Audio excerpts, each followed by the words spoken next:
இயேசு கிறிஸ்துவில் பிரியமுள்ள சகோதர சகோதரிகளே, அன்னையுடைய அன்பு பிள்ளைகளே, இயேசுவின் நாமத்தில் உங்கள் அனைவருக்கும் என் இனிய காலை வணக்கம். இன்று புனித வார செவ்வாய்க்கிழமை. குறை உள்ளவர்களையும் அன்பு செய்வோம். இன்றைய முதல் வாசகத்தில் இறைவாக்கினர் உலகம் மீட்பு பெற பிற இனத்தாருக்கு ஒளியாக இறைவன் தம்மை அழைத்ததாக கூறுகிறார். தாயின் வயிற்றிலேயே தம்மை அழைத்து தனக்கென இப்பணியை அவர் ஒதுக்கி வைத்துள்ளதாக அறிகிறார். இன்றைய நற்செய்தியில் பேதுரு, யூதாசு இருவரும் முக்கிய இடம் பெறுகின்றனர்.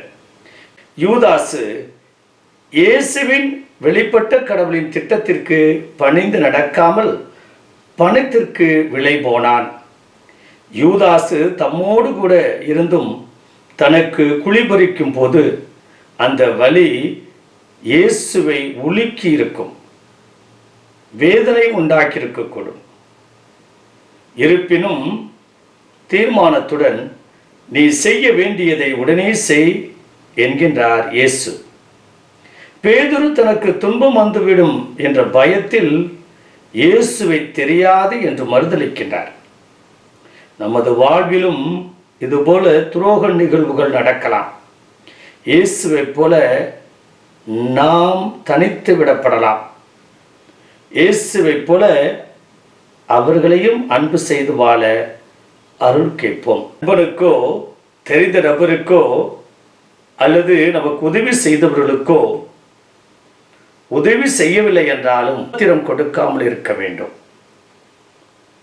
சாதகமாக இல்லை என்றாலும் பாதகமாக மாறிவிடாதே.